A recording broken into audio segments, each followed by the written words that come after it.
Hello everyone, so myself Anshul, welcome to my channel Ms. Botanophilic, and in today's video I'll be telling you about the basic difference between wildlife sanctuary, national park and biosphere reserve. तो आज हम लोग wild life sanctuary, national park और biosphere reserve के बीच में एक basic सा difference पढ़ेंगे। तीनों का क्राइटेरिया एक ही है कि हमें बायोडाइवर्सिटी को प्रोटेक्ट करना है। बायोडाइवर्सिटी कहने का मतलब है जो लिविंग ऑर्गेनिज्म है, जो वेराइटीज़ ऑर्गेनिज्म की इस अर्थ पे एग्जिस्ट करती है, उनको प्रोटेक्शन देना है। तो उस क्राइटेरिया को फुलफ़िल करने के लिए ये कुछ ऐसी ऑर्गेनाइजेशंस होती हैं, कुछ ऐसे प्लेसेस होते हैं जो कि सेटअप किए जाते हैं ऑल ओवर वर्ल्ड। ओके, तो इन तीनों के बीच में क्या डिफरेंस है वो ऑलमोस्ट हम लोग 11 to 12 पॉइंट्स में आज की वीडियो पे कवर करेंगे। जो पहला पॉइंट ऑफ डिफरेंस होता है वो हमारा डेफिनेशन ही होता है। सबसे पहले हम लोग पढ़ते हैं वाइल्ड लाइफ सेंचुरी की definition. It is a natural sanctuary such as island that provide protection to flora and fauna. अब यहाँ पे जो वर्ड फ्लोरा होता है ना वो प्लांट्स के लिए रेफर होता है, और जो वर्ड फौना होता है वो एनिमल्स के लिए रेफर होता है। फिर सेकंड हम लोग पढ़ते हैं नेशनल पार्क्स के बारे में। तो नेशनल पार्क्स क्या होते हैं? They are the reserve land usually owned by national government completely away from human harmful activities. Biosphere reserve की अगर मैं बात करूँ तो it is a protected area with multiple use. Area को क्या होता है, पार्ट्स पे डिवाइड किया जाता है और हर एक पार्ट का अपना यूज होता है।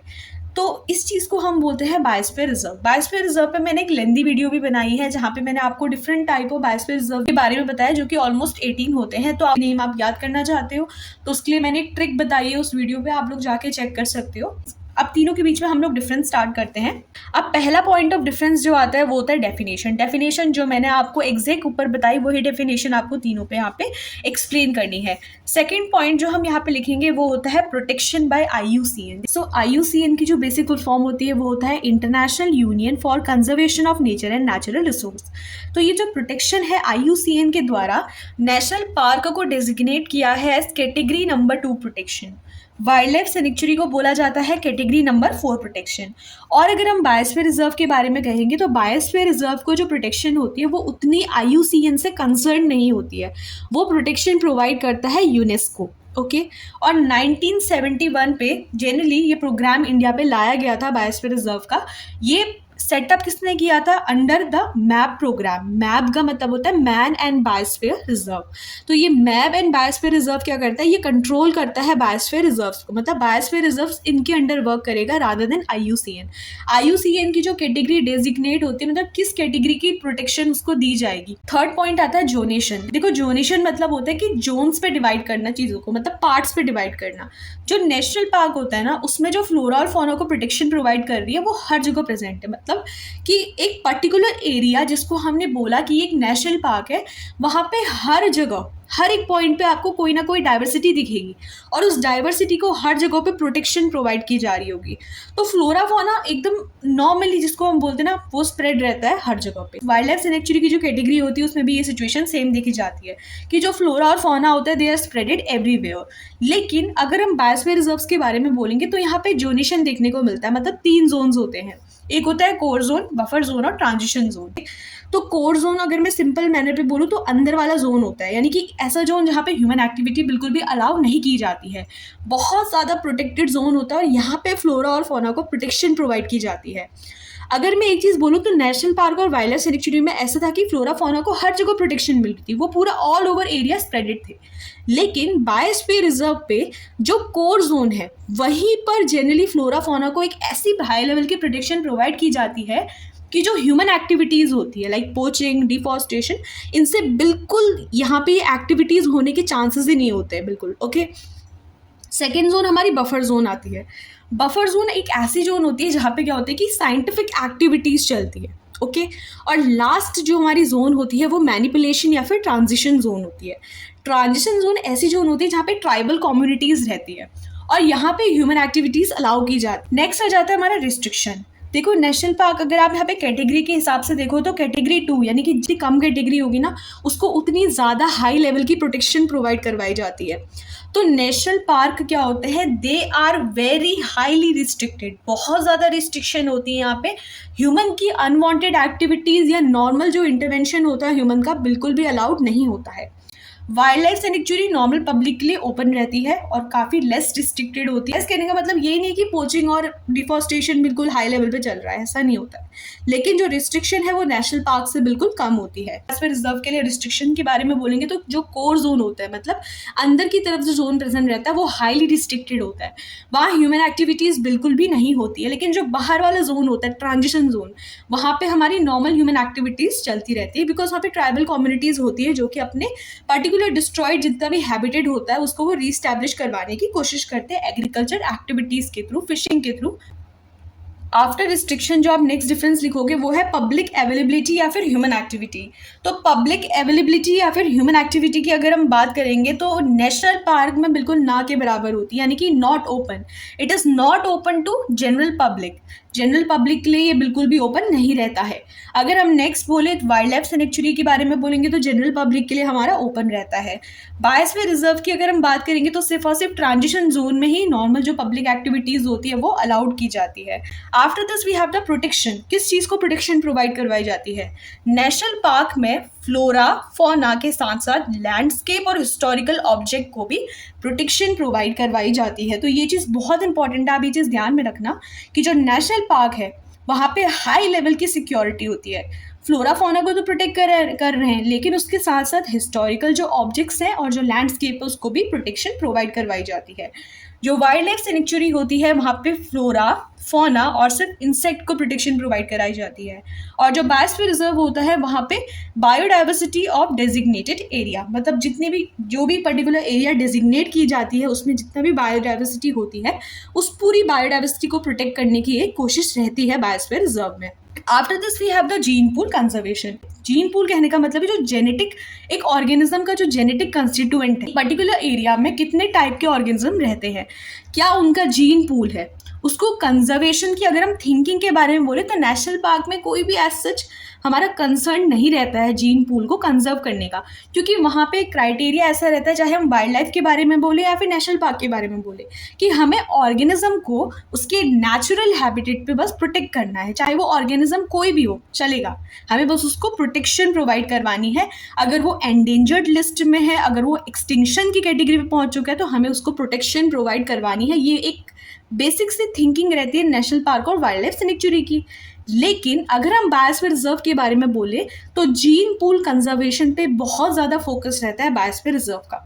कोई ऑर्गेनिज्म है वो जेनेटिकली बहुत ज़्यादा इंपॉर्टेंट है, वो एक्सटिंक्ट हो रहा है, तो ज़्यादातर कोशिश की जाएगी उस पर्टिकुलर ऑर्गेनिज्म को प्रोटेक्ट करने की, वो भी कोर जोन पे। ओके, तो ये जो जीन पूल का कंजर्वेशन वाली थिंकिंग होती है ये बायोस्फीयर रिजर्व में ज़्यादा चलती है। Next we have govern by. कौन किस चीज़ को गवर्न करता है? तो नेशनल पार्क को गवर्न करता है सेंट्रल गवर्नमेंट, जो ऑल ओवर एक पर्टिकुलर कंट्री को कंट्रोल करता है। उसके बाद से वाइल्ड लाइफ सेंचुरी की अगर मैं बात करूं तो इसको कंट्रोल करने वाली जो गवर्नमेंट होती है वो स्टेट गवर्नमेंट होती है। और अगर बायोस्फीयर रिजर्व के बारे में बोला जाए तो यूनेस्को इसको कंट्रोल करता है। और एक पॉइंट ऑफ डिफरेंस आप एक और चीज़ इससे याद कर सकते हो कि जो नेशनल पार्क होते हैं ना वो बिल्कुल सरकारी होते हैं, मतलब कि वो प्राइवेटली नहीं हो सकता, आप उसको प्राइवेट नहीं बना सकते हो। नेशनल पार्क जो होता है वो एक पर्टिकुलर कंट्री को रिप्रेजेंट करता है, वो गवर्नमेंटल होता है। लेकिन जो वाइल्ड लाइफ सेंचुरी होती है वो प्राइवेट भी हो सकती है। कहने का मतलब है कि उसको ओन करने वाला एक पर्टिकुलर एनजीओ भी हो सकता है, कोई प्राइवेट कंपनी भी उसको ओन कर सकती है, लेकिन नेशनल पार्क को ओन करने के लिए you have to be the part of the governmental organisation. Okay, biosphere reserve की अगर मैं बात करूंगी तो इसको गवर्न करता है यूनेस्को। यहाँ पे ना आईयूसीएन का कोई इंपॉर्टेंट रोल नहीं होता, इन दोनों में तो आईयूसीएन का रोल था, लेकिन बायोस्फीयर रिजर्व को कौन कंट्रोल करता है? यूनेस्को। और इसको भी ओन करने के लिए आपको गवर्नमेंटल पार्ट होना चाहिए, यानी कि गवर्नमेंट ही इसको ओन कर सकती है, कोई प्राइवेट कंपनी, कोई प्राइवेट ऑर्गेनाइजेशन इसको ओन नहीं कर सकती है। सो नेक्स्ट जो डिफरेंस हम लोग पढ़ेंगे वो अब हम थोड़ा इंडिया के रिस्पेक्ट पे पढ़ते हैं कि ये है हमारा national park, this is wild life sanctuary and this is biosphere reserve. Okay, total India में 106 नेशनल पार्क है, 568 वाइल्ड लाइफ सेंचुरी है और 18 बायोस्फीयर रिजर्व है। मैंने 18 बायोस्फीयर रिजर्व को याद करने की ट्रिक बायोस्फीयर रिजर्व वाली वीडियो पे बताई थी। सो नेक्स्ट जो हम डिफरेंस पढ़ेंगे वो है हमारा फर्स्ट इन इंडिया। इंडिया में जो फर्स्ट हमारा नेशनल पार्क था वो था जिम कॉर्बेट, 1936 पे बना था। फर्स्ट वाइल्ड लाइफ सेंचुरी भी जिम कॉर्बेट था जो कि 1875 पे बना था। और फर्स्ट बायोस्फीयर रिजर्व इंडिया का है नीलगिरी। अब आप लोग के दिमाग में कंफ्यूजन चल रहा होगा कि भाई नेशनल पार्क भी Jim Corbett, wild life sanctuary भी जिम कॉर्बेट। तो ऐसा एक सिचुएशन में आपको, इससे पहले हम आगे बढ़े, एक चीज़ बता दूं कि जो वाइल्ड लाइफ सेंचुरी होती है ना, उसको हम लोग अपग्रेड करके नेशनल पार्क बना सकते हैं। लेकिन नेशनल पार्क डाउनग्रेड होकर वाइल्ड लाइफ सेंचुरी नहीं बन सकती। मतलब कि जो कभी वाइल्ड लाइफ सेंचुरी थी, उसको अगर हम लोग टाइम के साथ उस पर जैसे लोग इन्वेस्ट करते हैं या उसको ज़्यादा प्रोटेक्शन प्रोवाइड करवाई जाती है, वो एक अच्छा सा रिजल्ट शो करती है, तो गवर्नमेंटल ऑर्गेनाइजेशन उस चीज़ को ओन करते हुए उसको नेशनल पार्क पे अपग्रेड कर सकती है। लेकिन जो ऑलरेडी सी नेशनल पार्क है, उसको हम लोग डाउनग्रेड करते हुए वाइल्ड लाइफ सेंचुरी नहीं बना सकते। ओके, तो 1875 पे जिम कॉर्बेट पहला वाइल्ड लाइफ सेंचुरी था, जो कि अपग्रेड होते हुए क्या बन गया, हमारा जिम कॉर्बेट नेशनल पार्क बन गया 1936 पे। ओके, और जिम कॉर्बेट को ही हम लोग हेलेस नेशनल पार्क बोलते हैं। तो अगर फर्स्ट नेशनल पार्क आपका आता है तो वहाँ पे आप हेले भी मेंशन किया जा सकता है। Then we have the scientific research. तो जो साइंटिफिक रिसर्च एक्टिविटीज होती है नेशनल पार्क पे एब्सेंट रहती है, क्योंकि हमें नेचुरली ऑर्गेनिज्म को प्रोटेक्ट करना है।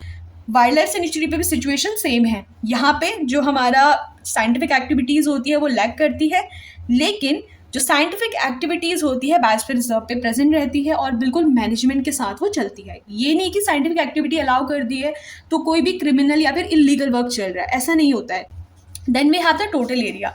एक अप्रॉक्सीमेट अगर मैं टोटल एरिया के बारे में बोलूँ तो नेशनल पार्क जो होता है 0.04 से 3162 स्क्वायर किलोमीटर। इसी वाइल्ड लाइफ सेंचुरी की अगर हम बात करेंगे 0.61 to 7818 square kilometre area cover करता है। बायोस्फीयर रिजर्व कितना कवर करता है, approximately 5670 square kilometre. Then at last जो तीनों के बीच में डिफरेंस लिख सकते हैं वो जस्ट एक बोनस पॉइंट होता है, उसको हम एग्जाम्पल बोलते हैं। तो एटलीस्ट 4 to 5 एग्जाम्पल आपको पता होना चाहिए हर कैटेगरी के। तो सबसे पहला एग्जाम्पल हम लोग पढ़ लेते हैं नेशनल पार्क का। तो पहला एग्जाम्पल है मानस, जो कि असम में है, Bandipur national park Karnataka, Ranthambore national park. अब हम लोग वाइल्ड लाइफ सेंचुरी के बारे में पढ़ते हैं, जो कि है doctor सालीमरी bird sanctuary in Lakshadweep, Chinar wild life sanctuary Kerala, Chilika Wildlife Sanctuary, Odisha, and we have the Periyar Wildlife Sanctuary in Kerala. Then we have Biosphere Reserve. तो Biosphere Reserve के अगर हम एग्जाम्पल देखते हैं Nilgiri, Nanda Devi, Agasthya Malai, Dehang Dibang, and we have the Dibru Saikhowa. तो ये कुछ इससे एग्जाम्पल्स है जो कि आप एट द एंड मेंशन कर सकते हो। तो आई होप कि आज की वीडियो से हमने तीनों के बीच में डिफरेंस पढ़ा होगा, national park, wild life sanctuary, biosphere reserve. दो ये टॉपिक थोड़ा सा कॉम्प्लेक्स है बिकॉज 2-3 पॉइंट्स के अलावा हमारे दिमाग में डिफरेंस नहीं आते, बट हम कुछ पॉइंट्स को लेके चले तो बहुत से डिफरेंस होते हैं इनके बीच में, स्पेशली वाइल्ड लाइफ सेंचुरी और नेशनल पार्क के बीच में। ओके, तो अगर आपको आज की वीडियो से हेल्प मिली होगी तो आई होप कि आप अपने फ्रेंड्स और क्लासमेट्स के साथ मेरी वीडियो को शेयर करेंगे। इसके अलावा अगर आपको कोई भी डाउट्स होते हैं इस वीडियो से रिलेटेड या किसी और वीडियो से रिलेटेड तो आप मुझसे कमेंट सेक्शन पे फ्रीली पूछ सकते हो। Okay, so that's all for today's video. If the video is helpful then please like, share and subscribe. Thank you.